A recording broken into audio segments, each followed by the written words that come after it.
Before you move on, pause for a moment. Not because this is just another video. Not because the title caught your eye by chance. Not because the algorithm randomly placed this in front of you. Pause because there are moments in life that look ordinary from the outside. But later we realize they were turning points. Sometimes God does not interrupt us with thunder.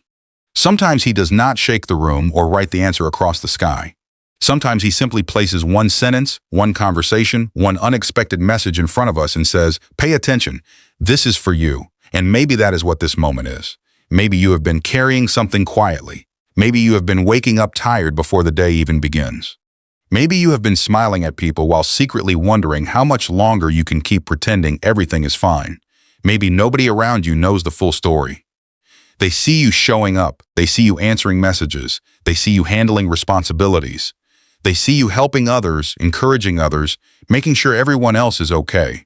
But they do not see what happens when the room goes quiet. They do not see the thoughts that return at night. They do not see the prayers that come out broken. They do not see the way disappointment has made you cautious.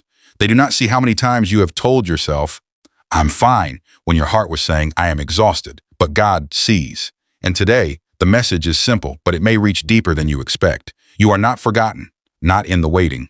Not in the confusion, not in the delay, not in the season where nothing makes sense, not even in the moment when you started wondering whether God had gone silent because he had stepped away. He has not stepped away. And before this message ends, I want you to understand something clearly. The heaviness you feel is not proof that you are failing. It may be proof that something in you is being prepared for a new season. Here is something you must remember. What happened to you may explain some of your fears, but it does not define your identity. A betrayal may explain why trust feels difficult. A rejection may explain why you hesitate to open your heart. A disappointment may explain why hope now feels dangerous. A season of being overlooked may explain why you sometimes question your worth. But explanation is not definition. The wound is not the whole story. The delay is not the verdict. The closed door is not the final word. Before anyone misunderstood you, God knew you. Before anyone rejected you, God valued you. Before any failure made you question yourself, God had already placed purpose in your life. Your worth did not begin when people approved of you, so it cannot end when people walk away. This is important because many people spend years living from a false name. They call themselves unwanted because someone left. They call themselves behind because a dream has not arrived. They call themselves broken because healing is taking longer than expected. They call themselves too much because someone did not know how to love their depth. But God does not call you by the names pain gave you. He calls you his. You are not the sum of the hardest things you have endured. You are not merely what was lost. You are not what ended. You are not what failed. You are not the unanswered question that keeps circling your mind at night. You are still becoming, and sometimes becoming feels uncomfortable because God is separating who you truly are from who survival forced you to become. Survival may have taught you to be guarded. God may now be teaching you to be open again. Survival may have taught you to expect disappointment. God may now be teaching you to expect goodness again. Survival may have taught you to stay small so you would not be hurt. God may now be calling you into a wider place. That transition can feel strange. It can feel like loss. It can feel like confusion. But sometimes the discomfort is not the pain of destruction. Sometimes it is the pressure of growth. Think about a seed. If a seed could speak while buried underground, it might say, I have been forgotten. I have been placed in darkness. I have been covered by weight. Nothing around me looks like promise. From above the soil, nothing looks alive. There is no flower, no fruit, no evidence, just dirt. But beneath the surface, something is happening. The seed is softening. The shell is breaking. Roots are forming in places nobody can see. The very pressure that feels like burial is becoming the environment of growth. That may be where you are. You may be in a season where life feels hidden. You are doing the right things, but the results are not visible. You are praying, but the answer has not arrived. You are changing, but nobody notices. You are healing, but the process is slower than you expected. And because you cannot see fruit yet, you wonder if anything is happening at all. But hidden does not mean forgotten. A mother carrying a child does not see the child fully formed every day, but development is happening. A builder laying a foundation may not impress anyone passing by, but without that foundation, the house cannot stand. A farmer may look at an empty field for weeks, but he knows what has been planted. God often does his deepest work before there is anything to announce. This is why you must be careful not to misread silence. Silence does not always mean absence. Waiting does not always mean denial. Delay does not always mean rejection. Discomfort does not always mean punishment.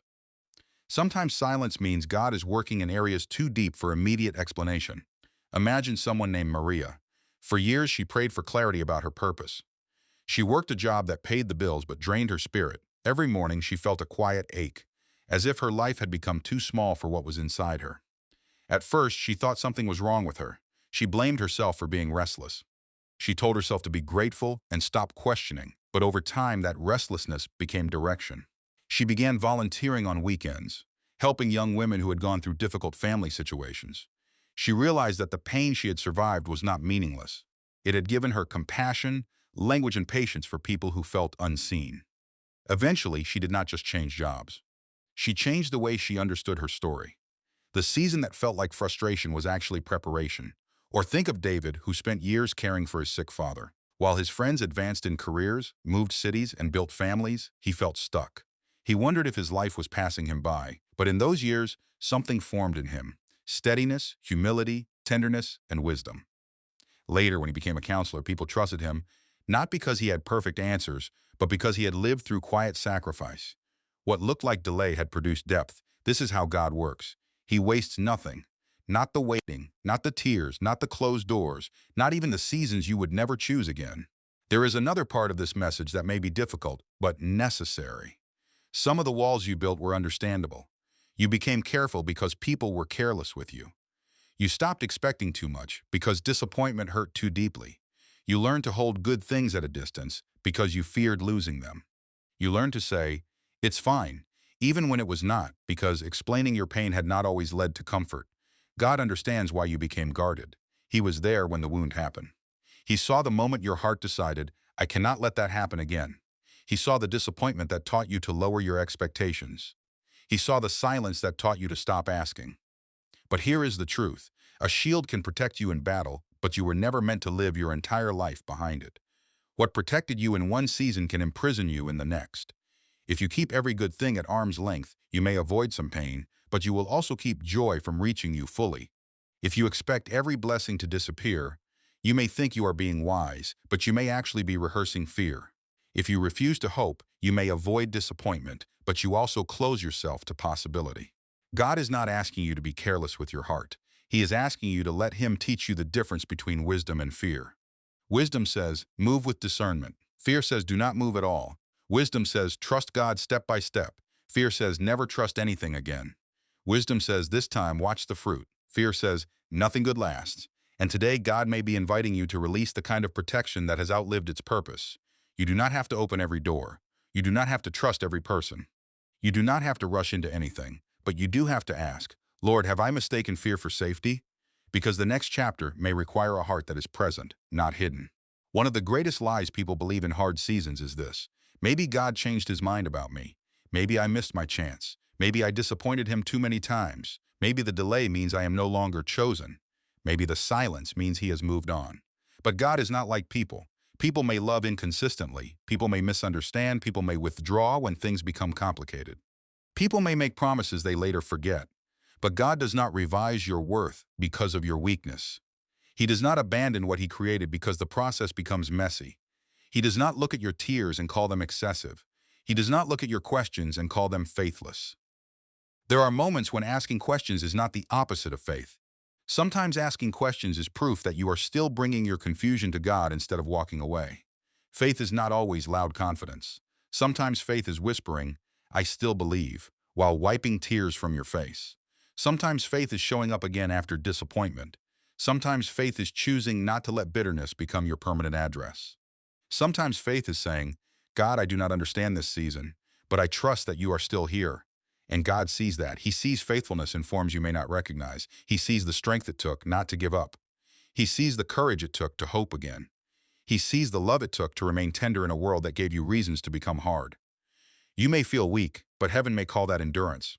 You may feel behind, but God may call that preparation. You may feel hidden, but God may call that protection. You may feel unfinished, but God may call that process. The chapter you are in right now is not the whole book. That matters because pain has a way of making the present feel permanent. When you are in a long waiting season, it can feel like you will always be waiting. When you are grieving, it can feel like joy belongs to another lifetime. When you are confused, it can feel like clarity will never come. But feelings are real without always being final. The way you feel today is not necessarily the truth about tomorrow. God is still writing, and the same God who saw you through what you did not think you could survive is able to lead you into what you cannot yet imagine. This does not mean every problem disappears overnight. It does not mean healing is instant. It does not mean the next season will be free of challenge. It means you are not abandoned inside the process. There are things God is forming in you that will make sense later. There are strengths being developed that you did not ask for, but will one day be grateful for. There is compassion growing in you that will allow you to comfort people who are currently where you once were. One day, someone may need the wisdom you are gaining right now. One day, someone may sit across from you and say, "I feel forgotten." And because you know that place, you will not give them shallow advice. You will not rush them. You will not shame them. You will be able to say, "I know what that feels like. But I also know God was there even when I could not see it." Your testimony may be forming in the very place you are tempted to resent. So do not despise this season. Learn from it. Bring your honesty to God in it. Let it reveal what needs healing. Let it expose what you have been carrying too long. Let it teach you where your hope has been tied to outcomes instead of God's presence. But do not call it the end. It is not the end. So if you remember anything from this message, remember this. You are seen more deeply than people can see you. You are loved more steadily than circumstances can prove.